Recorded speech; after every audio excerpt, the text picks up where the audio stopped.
طبعا يا جماعه زي ما انتم شايفين، الاول السلام عليكم ورحمه الله وبركاته. بحيي كل جميع مشاهدي ومتابعي قناه يوميات اهل الريف. طبعا يا جماعه زي ما انتم شايفين قدام حضراتكم سلاج اهوت، دي كاميرا سلاج. يا ريت كل اللي بيشاهد معنا الفيديو يعمل لايك ويشترك معنا في القناه عشان كل جديد يوصل له باذن الله تعالى. دي كاميرا سلاجات يا جماعه. طبعا لو جينا نتكلم ونقول ازاي افتح كاميرا السلاج، انهي يمه الصحيحه واليمه الغير صحيحه. اليمه الصحيحه اللي نفتح منها يا جماعه ديت يمه الشرق بتاعه، ده الشرق بتاعي وده الغرب بتاعي. تمام. انا ديت مثلا الكاميرا ديت جايه بطول الارض اهي، ديت جايه بطول الارض، الكاميرا ديت جايه بعرض الارض. طب اللي جايه بعرض الارض ديت لا منها طايله لا منها طايله شرق ولا غرب.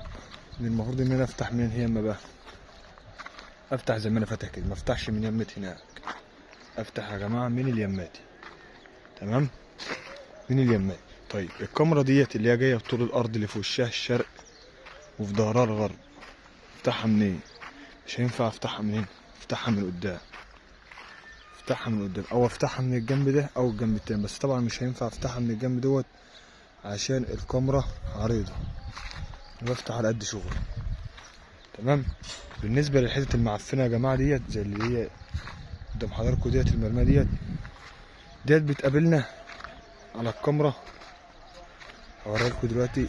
ديت يا جماعه ممنوع تتحط قدام البهايم، ممنوع منعا باتا الحتت البيضه ديت تتحط قدام البهايم، لانها بتعمل عفونه في الكرش،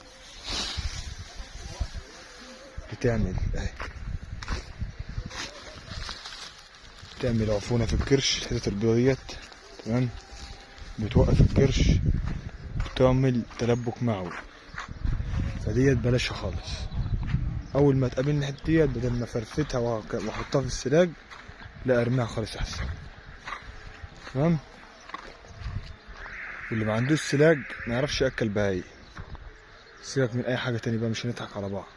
اللي ما عندوش سلاج ما يعرفش ياكل بهايم. طبعا دي زراعه البرسيم اهيت، بسم الله ما شاء الله. زراعه البرسيم، البرسيم ده النهارده عنده شهر اهوت، اللهم صل على النبي. طبعا احنا سقيناه بس هو عطشان. البرسيم دوت يا جماعه النهارده عطشان اهو. بسم الله ما شاء الله، بسم الله ما شاء الله. طبعا البرسيم اللي جنب منه اصغر، ما بنسقي دوت وكده كده اللي جنب منه الميه بتنشع فيه، بنسيبوه للاخر. طبعا بالنسبه لخلو البرسيم يا جماعه، يا ريت اللي عنده برسيم راس يخليه مش في اقل من 10 ايام. هتاخد بعد كده برسيم، ما تغيبش عليه عشان ما يحرقش منك ويغيب في الارض وياكل في بعضه. البرسيم لما بيحرق ما بيطلعش مكانه برسيم تاني. مش مهم حشو صغير، بس هلاقي بعد كده برسيم حلو. ده برسيم لسه مزروع اهوت.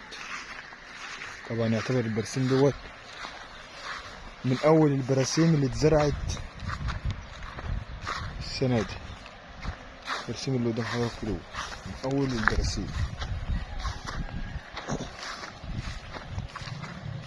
لان هو جنب منه في برسيم اكبر من ده، في برسيم اقل من ده. احنا على البرسيم اللي هنوريه لحضراتكم اهوت اكبر شويه.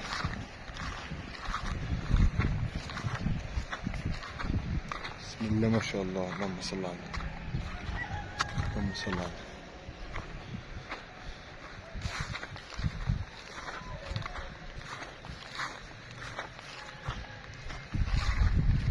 اهوت ده اكبر من دوت اهو.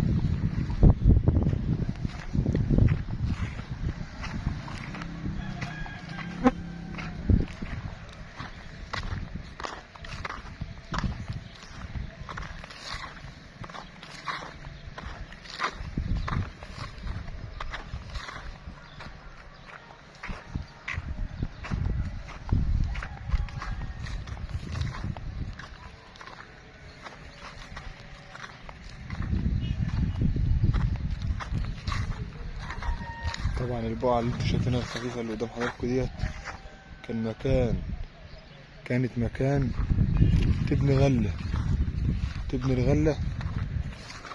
كان ده الكم اللي محفوظ فيه في الأرض.